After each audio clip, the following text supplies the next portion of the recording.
Yo, welcome back everybody to a brand new video here on the second channel, and the World Championships is a week away, and I decided to do a video talking about what I think the best decks for the World Championships are, providing some deck lists. Now, I'm not going to be doing my usual top 5 best decks for the World Championships, because I actually don't even know if there is a proper ranking right now. The format is in a very weird spot where it does feel like there could be multiple best decks in the format, and that's kind of the take we have right now. I mean, a lot of people might say Turbo Lost Box the best deck, or Giratina, or Gardevoir, or Arceus Pile. Whatever the case may be, the format is in a very weird spot where there are a lot of good decks right now, and that's, in my opinion, a healthy format when there's a lot of good decks, not just a strict BDIF that rules all. I mean, the NAIC format, we all knew the best deck was Gardevoir, but now we're in a different kind of state where the best deck can really be up to interpretation. So I've decided to just compile what I think are the best decks in the format. I've chosen about 5 to 6 decks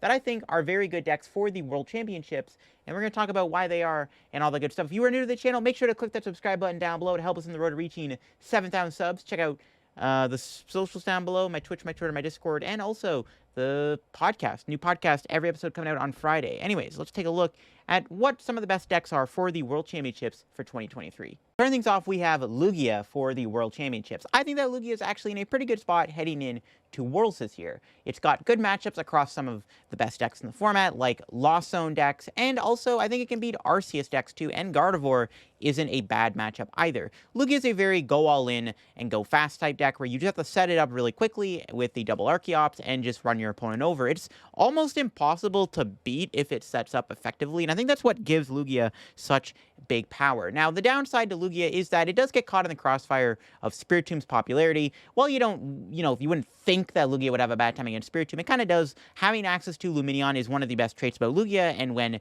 your opponent has a Spiritomb in play, Lugia can be a bit more slower and a little bit harder to set up. But I do think this list here that I got from the Asia Open is actually a pretty good starting point for building your Lugia deck in the World Championship format. I think Lugia's got a good matchup against Lost Zone decks. Its Giratina matchup, I think, is also perfectly fine.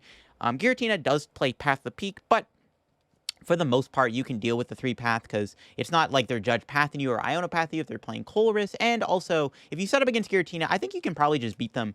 Also, Giratina doesn't really play Temple of Sinnoh right now. Some lists earlier were playing Temple, but a lot of the Tina lists have now cut the Temple of Sinnoh in favor of triple Path of the Peak, which makes it better for Lugia, because if Giratina's playing Temple, then it gets worse for Lugia. But I think that Lugia is fine. It can beat Guardy. I think it can beat the Arceus decks. I like the ability to play the Urshifu. If I were to play Lugia, I would probably play Urshifu. I think Urshifu is too good not to play right now in a field of Arceus being popular. While Arceus is slowly starting to decline a little bit, I think that it's still worth playing the Urshifu for the Arceus decks, because you can beat Duraludon and Flying Pikachu, which are both big hurdles, and Urshifu also trades really well against Arceus V-Star. Some other cards you can play within your Lugia deck that I've seen, we got Stonejourner and Radiant Serena, which were both absent in the Asia Open list here that I got, but both are really good in Lugia. The Stonejourner obviously is a nice one-prize attacker. It's also good against Lost Box. Having 130 HP can be very annoying. The Radiant Serena is also extremely good against Lost Zone decks because you can attack with Tyranitar and you can prevent Sableye Cramorant 2 shots, and you can also heal your Archeops from getting Greninja Sableye. So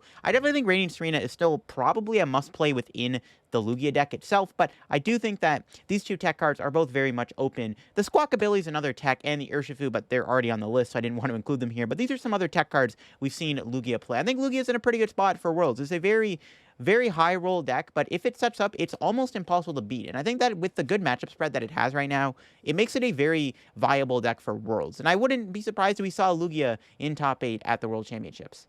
Next up, we got to talk about Gardevoir. Gardevoir, heading into NAIC, was by far none the best deck for NAIC, but since NAIC, it has fallen off quite a bit in terms of its popularity, and I think that Gardevoir is starting to take a dip in terms of how many players are playing it, but that doesn't mean that it's still not a very good deck. I think Gardevoir can still beat mostly anything, and it's also one of the best decks that can kind of improve its matchups. It can add certain tech cards, which we'll look at, that can improve its matchups. And I think that Guardy is still a great deck. Well, obviously, the popularity of those Lost Zone decks are going to be a bit of a detriment to this deck's popularity. Turbo Lost Box being able to get to turn 2 Sableye, Lostina being decent against Gardevoir too, are all pretty big factors as to how Gardevoir could fall off, but I think Gardevoir is still a perfectly fine deck in the format. I think Gardevoir has room for those improvements, and I think that any good player that can pilot Gardevoir properly should probably be fine against some of those big decks like Turbo Lost Box and Giratina. Some of the tech cards you can play are Skyseal Stone. Skyseal Stone is, in my opinion, one of the best tech cards Gardevoir can play right now that nobody's really utilizing. The best thing about Skyseal Stone in Zacian is that obviously Skyseal Stone lets you KO those V-Stars, which are super popular right now, helping you against Lostina, helping against the Arc decks. I think the big reason to play Skyseal would be how good it is against those Arceus decks. Being able to KO an Arceus V-Star with Skyseal Stone, taking 3 prizes, and then just having to knock out an Umbreon or a Duraludon for a game is pretty simple. And I think that Skyseal Stone is something that Gardevoir can start playing again due to the popularity of these V-Star and VMAX decks. But yeah, Gardevoir is a very strong deck, and I think that it can definitely play Skyseal to help against those V-Star decks. And of course, Temple's to know something that Guardy can play for a Stadium. A lot of lists will play Artisan, Collapse, Temple, Split. I think that Temple's still a very decent inclusion within Gardevoir, as it will help against stuff like V-Guard Energy and helps your Lugia matchup a little bit more. And then Choice Belt, another card I think Guardy can like low-key play. Choice Belt seems to be a pretty cool tech card to play in Gardevoir because it's actually pretty good with the EX. Like if you're able to get like the turn 2 EX attacking, it can be pretty good if your opponent's got an Arceus V, a Giratina V in the active spot. You can go Choice Belt, Gardevoir EX, and knock them out. It's actually a pretty decent, like, low-key card that Guardy lists have started to play and have played in the past that I think Choice Belt is something that is worth experimenting with within Gardevoir, and it's actually not a bad tech card for the World Championships. And then finally, we have Spiritomb. Some lists will play Spiritomb. Spiritomb just helps a little bit against Mew and Lugia, which are somewhat difficult matchups sometimes for Gardevoir, and I think Tomb just gives those matchups a little bit more winnability. It's also not bad into some Arc decks that play Luminion, especially if you just constantly spam Iono against them. But yeah, Guardy's still a great deck in my opinion. These 4 tech cards I think are pretty solid inclusions. I think Skyseal's one that I think could see some play. Again, it's helpful against the Arc decks and against Giratina, so could be something worth experimenting with for sure. But yeah, Gardevoir is great for Worlds. I think that it's a very strong deck, and I think the right player can honestly pilot Gardevoir and do really well with it. And I, without a doubt, will still see Gardevoir in the top 8. And it's probably still going to be a fairly popular deck, regardless. I think Gardevoir is still that deck right now. Next up is Turbo Lost Box. A lot of people think that Turbo Lost Box is the best deck in the format right now, and I can see why. Again, turn 1 Mirage Gate, Sableye is really good and can be very oppressive in the format. Turbo Lost Box, I also think, has a very solid matchup against Lostina.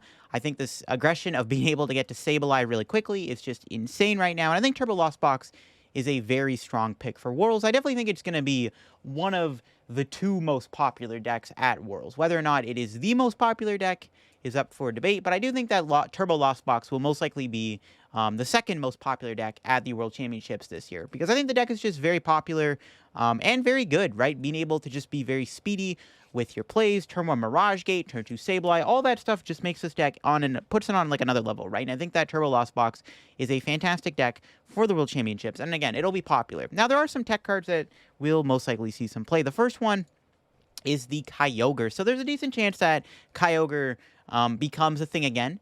I've seen some rumblings online of people playing Kyogre at League Cups and winning with it. Kyogre definitely is solid right now, and it does help against the onslaught of V-Stars and VMAXs in the format right now. So Kyogre definitely could see some play at the World Championships and do well, because it's just kind of those under-the-radar type cards that nobody really thinks of right now in their Lost Box, right? When you think of Lost Box and you play against it, you're not going to see the Kyogre coming, so there could be a resurgence of Kyogre. The problem with Kyogre, though, is, of course, Iono just really hurts it. Snorlax is another tech card I think Turbo Lost Box can play.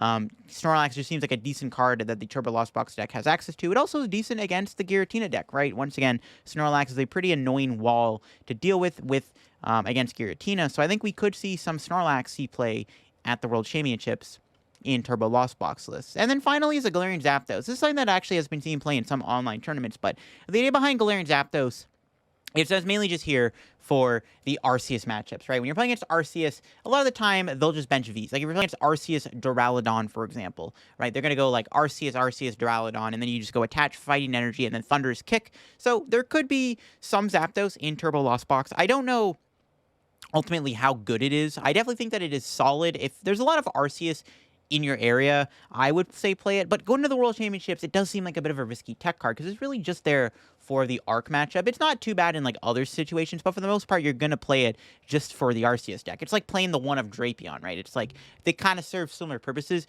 You're just playing the V to counter a popular Pokemon in the format, as opposed to just being useful like Dragonite and Raikou are, where they're good in multiple scenarios, not just for a specific Pokemon or deck. So the Zapdos, I think, is a little risky to play. You also then have to squeeze Fighting Energy into the deck. I think overall the most popular partner will probably just be the Snorlax, but I think Kyogre might see a bit of play. I wouldn't be surprised if we saw somebody do decent with Kyogre at Worlds, like maybe get top 16 with Kyogre in Lost Box, because Kyogre nobody really expects right now. You can play it and then catch your opponent off guard with it. I definitely think that Kyogre is a decent card for Worlds this year, and I wouldn't be surprised if somebody brought it to Worlds and did well with it. But yeah, Turbo Lost Box, like I said, it's going to be popular, and I definitely would expect to play against it. Going into the Worlds, I definitely think that your deck has to beat it. You have to have a game plan against Lost Box. So I do think this deck is going to be very popular because it's Turbo Lost Box. Turn 1 Dragonite, turn Mirage Gate, turn 2 Sableye. Very aggressive, very powerful deck, and can be very, very tough to beat if it gets a very good turn 1. Next up, I want to talk about Arctina. So I think Arctina is the best way to play Arceus V-Star right now. Now, Arceus, I think, is still a very strong deck, but with the popularity of Lostina, I think Arceus kind of has to take a bit more of a back seat now because Lostina can really just destroy most of the Arc decks. However, I think Arctina is the one variant of Arceus that can actually beat Lostina, and that's because not only are you spamming, Hand Disruption with Path, but you're also using a very strong V-Star attacker that can one-shot their Giratina. So you have a pretty good prize trade against them with your Giratina. You have heavy Hand Disruption, which can be very awkward for Lost Zone engine decks. And Arctina really is a very straightforward deck. You're just trying to use Judge Path and put on a ton of pressure with your Giratina V-Star. My issue I have with Arctina, though, is just that I feel like the Gardevoir matchup and the Lugia matchups are just kind of awkward. Mainly because Lugia, if Lugia just ever gets double Archeops out, you just lose, basically. It's really hard for Arctina to beat Lugia if they set up the double Archeops and they can Tyranitar you. It's really hard to beat that matchup. So that's tough. And then Gardevoir is difficult too. If Gardevoir just kind of breaks the path lock, it can be pretty tough to beat Gardevoir too. That's another matchup that is also pretty difficult to beat. But I do think that Arctina does have the most straightforward time in the format and can mostly beat almost anything if you just get lucky with Judge Path. That's all you really have to do. The main tech card you really want to play is just the Flying Pikachu. I personally like playing Flying Pikachu in my Arctina deck because it just helps against Lugia, Xianpao, and it can be pretty helpful against Lost Box too sometimes. But yeah, Flying Pikachu is a pretty good tech card to play within Arctina, and I think that it is a decent card you can play. A lot of people do play it, some people do, some people don't. I personally like playing the Flying Pikachu, but it isn't necessary. You don't have to play it, but it does improve the deck's matchups a little bit, though at the same time, you do lose that straightforward kind of consistency that the deck does already have with this base list that I have shown you guys. But the Flying Pikachu definitely is a very nice card to play in Arctina, and we'll have to see if Arctina performs well at Worlds. In my opinion, it's the best Arceus deck to play right now heading into Worlds, but we'll have to see where that all goes in the World Championships. Because who knows, maybe the other Arc decks are still worth playing, but due to Lostina's popularity, it's a little sketchy to play Arcdura or Arc-Umbreon Slacking, so I think the Flying Pikachu Giratina package is probably just better overall right now in the format, if you're going to play an Arceus deck to the World Championships. Next up is Lostina. So Lostina is, in a lot of people's eyes right now, the best deck in the format. It has had a massive boom in popularity and has been winning a lot of League Cups and dominating the online tourney scene. So this deck, all of a sudden, post-NEIC, has just popped out of nowhere and become one of the best decks in the format. But that begs the question, is the deck really one of the best decks in the format, or is it all just hype, and will it flop at the World Championships? I think that there is a chance this deck could flop, but I do think that it is a legit deck right now. It's something that I think a lot of people do probably have to respect at the moment, because it is a very strong deck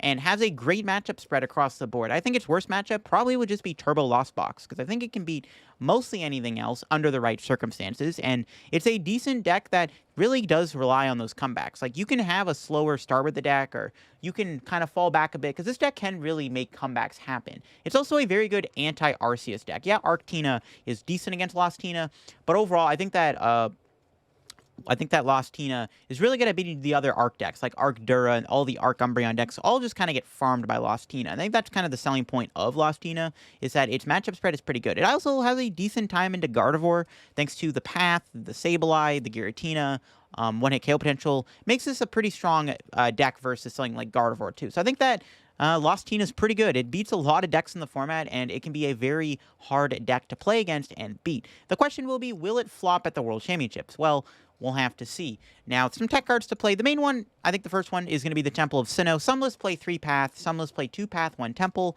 I think the Temple is worth playing if you're kind of scared of Lugia and if you're scared of V-Guard Energy. Both of the options are decent, though I think Path is overall just a stronger card for the deck. There is room for playing the Temple of Sinnoh. Like, it's not the worst card you could play in your Lostina deck, and it definitely could see play under the right circumstances, because it does make the Lugia matchup really good, because you can just Iono, Roxanne, Temple of Sinnoh, a Tyranitar with a Gift Energy on, and then it doesn't pop, and then you just kind of win from there. And then finally is the Cross-Switcher build of Giratina. There are some Lostina decks that play Cross-Switcher that are popular, and some lists don't play Cross-Switcher. I think it was worth mentioning the Cross-Switcher. It's a really cool innovation. Obviously, you could use it with Comfey, you can gust stuff up for different plays with Giratina, and it's a pretty strong card in the Lostina deck. And when you're playing a Lostina engine deck, when your whole deck is just constantly building up its hand, Cross-Switcher does become pretty active and can be very easy to find 2 pieces in a turn. So I definitely think that Cross-Switcher Giratina is a different approach to it. Is it better than the more straightforward version with the switches and the ropes?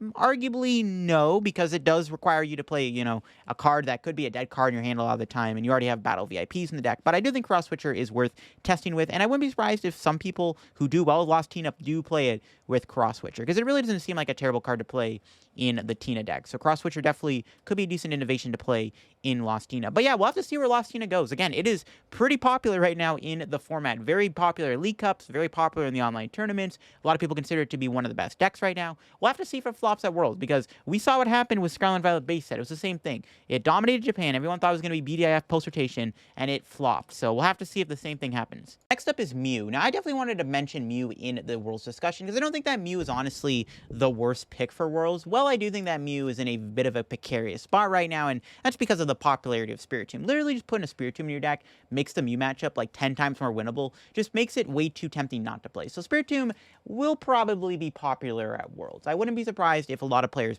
brought Spiritomb and put it in all their decks, because it does seem like a pretty good way to beat Mew. However, I think that Mew can still overcome Spiritomb, and there are going to be players that do not have Spiritomb in their deck. There are decks out there that don't play Spiritomb, and I think Mew is honestly still a decent deck. Now, yes, Spiritomb is a problem, though I think Fusion Mew is a great way to play Mew. I think it's better than the double turbo build, because at least with this, right, you do have access to the Meloetta and the Ice Cube. Ice Cube is not bad to snipe the Spiritomb. It's also pretty good to snipe off Curly and Rullis in the Guardy matchup. The Meloetta can be very good to donk your opponent. Mew still seems like a very solid deck. It did win that Asia Open, which was a big selling point as to playing Mew in the format. And it really, the only thing that'll hold it back ultimately is just Spiritomb, right? Even though Spiritomb does exist and you can, you know, knock it out with Ice Cube, it's still a bit of a hurdle for the deck to get over regardless. So we'll have to see where Spiritomb falls. So I do think that a good Mew player can still do well with it, even running into the multiple Spiritombs that are going to be out there in the wild, because I do think players will pack Spiritomb in their decks, because Mew is still a decent deck for Worlds, and there's still players that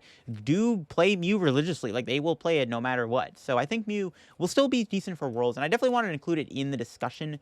Can Mew get top 8 is up for debate, but overall, I think that Mew definitely is in there. I don't have any tech cards here, because I think that Fusion Mew is just kind of what you have to play. There isn't really any spicy techs Mew can really do. It just has to play, you know, a very straightforward build. Tweak around the supporter account, I guess, but overall, I think that Fusion Mew is the way to play Mew, and I think we'll have some kind of impact at Worlds this year, and there will be some players on Mew regardless, and I think it does have a decent chance of doing decently well at Worlds, even with Spiritomb. Next up is Xianpao. I did want to mention this, because I know some people are going to be like, why didn't you mention Xianpao? Because I was going to leave it off, but I do want to include Xianpao in the discussion. I don't think Xianpao is in the top 5 best decks. If I were to do a top 5 best deck video, I wouldn't put Xianpao in the top 5. It is in the top 10. I don't think it's in the top 5 discussion, though. I do think Xianpao is a decent deck, however, and has potential to do well at the World Championships, because now people have kind of figured out the best way to play it is to play it with Arceus V-Star, because you can use Starbirth, and that can help you set up, and also allows you to do some pretty crazy Greninja Cross-Switcher Cologne plays, and that's the main way to play Xianpao right now, is to play it with the Greninja, with the Cross-Switcher, with the Cologne. That's the way to play. You can go, you know, Greninja Cross-Switcher Cologne Manaphy, and then you can snipe the bench. Xianpao is a very solid deck. It does have inconsistencies. Obviously, this list here you see doesn't play any Bibarel, though I do think Bibarel probably needs to be played in Xianpao, but I definitely want to include Xianpao on this list. I'm sure that with people figuring out the best ways to play Shampoo. Because before it was like everyone's like, oh, it's Palkia Shampoo. That's got to be the best way to play it.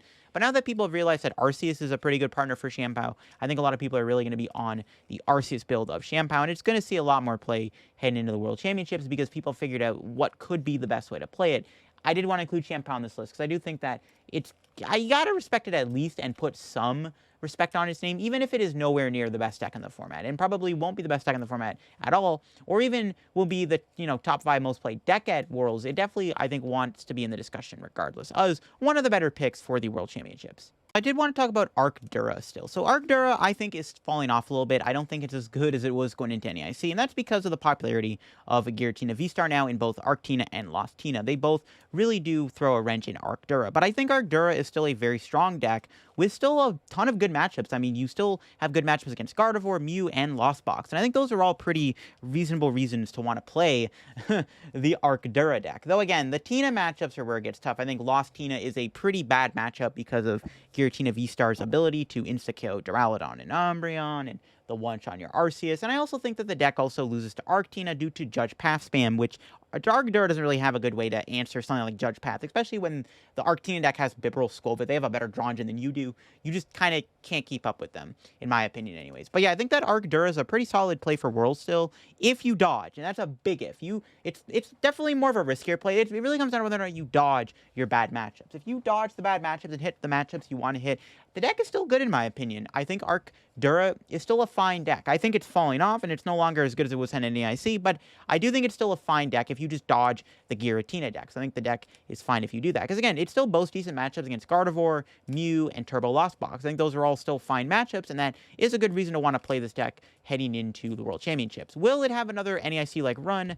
I don't think so. I don't know if this deck will get top 8, but I do think we might still see an Arcdura deck do well. Because again, and Lugia, I forgot to mention Lugia too. I forgot about Lugia. Yeah, Lugia is another deck that Arcdura obviously just beats. So we'll have to see where Arcdura goes heading into Worlds. I did want to include it in the discussion here for this ranking video because I think that Arcdura is definitely a deck to talk about. And finally, I wanted to mention Rapid Strike. So yeah, the deck won NEIC, and we have to talk about where it is heading into Worlds. I don't think Rapid Strike is bad. I actually think it's okay for Worlds. It's not a bad pick. Lost Box is really popular right now, and I think Rapid Strike's matchup against Giratina is also not that bad. Yeah, it's scary because Giratina insta-KOs your VMAXs, but due to the nature of this deck, I think this deck actually can still beat Giratina. Because you can still set up some pretty crazy plays with Yoga Loop and Rapid Flow. Like, I don't think the Giratina matchup is that bad. I think it's not great. Like, I don't think it's amazing, but I don't think it's as bad as, like, Lugia, which I think is still going to be this deck's worst matchup. And Mew's probably going to be tough, too, right? But some Rapid Strike lists do play Spiritomb. If you want to protect a Spiritomb in your deck to be Mew, you could. Or you can go down the route of the double Drapion strat that the deck used to play, though I don't think that's as good anymore. But yeah, Rapid Strike is still a fine play for Worlds. I don't think it's going to win Worlds. I don't think Lightning will strike twice, but I can see someone having a deep run in Worlds with Rapid Strike, because if you just hit all the good matchups, you're chilling. Much like Arcdura, you hit the good matchups, you're fine. And even though Lostina is popular now, this deck doesn't have that bad of a Lostina matchup. Like, it is certainly winnable. If a good player can navigate the matchup, I think it's okay. It's not the worst matchup ever. It's not the best matchup, but it's definitely not the worst matchup you could have taken. If this deck had like an auto loss to Lostina or like a very unfavorable Lostina matchup, then I would probably say this deck's probably going to be shelved for Worlds. But with the popularity of Turbo Lost Box, and Turbo Lost Box I predict to be a popular deck, it's definitely not a bad pick for Worlds, and I think Rapid Strike will still do well at Worlds. Like, we could see one player have a good run. Well, I don't think it's going to win Worlds like it did win NEIC. You could still have a good run with this deck, and I definitely do not think that Rapid Strike is the worst deck to play to the World Championships. But yeah, that'll be it for the video. Those are my decks that I wanted to mention for the World Championships. Again, I was going to do a top 5 video, but due to the nature of the format right now, I don't know if there really is a specified best deck. I think it's up in the air between like Lost Box, Tina, Gardevoir. So yeah, I think the format is in an interesting spot heading into Worlds, and I'm excited to see what decks do well at Worlds, and I'm excited to see if anybody brings anything innovative to Worlds, even though it is the end of the format, right? We have a new set coming out the day of Worlds, so I don't think, like, if somebody brings a cool, innovative, spicy deck, that will it translate well into Obsidian Flames, we'll have to see. But I definitely think somebody will bring something spicy. We'll talk about all of that later on in my Worlds predictions video that I'm going to do. But I did want to talk about what I think are the best decks for the World Championships, the ones that I think are going to be the most popular, the most played, and the ones that you should consider testing and playing around with heading into Worlds if you are going this next weekend. Thanks for watching the video. If you all enjoyed, again, leave a like, and if you're new to the channel, make sure to subscribe down below to the second channel here so you never miss an upload, and check out the main channel and the podcast channel and all that good stuff. And yeah, that'll be it for me. Hope y'all enjoyed the video here on the second channel, and bye-bye.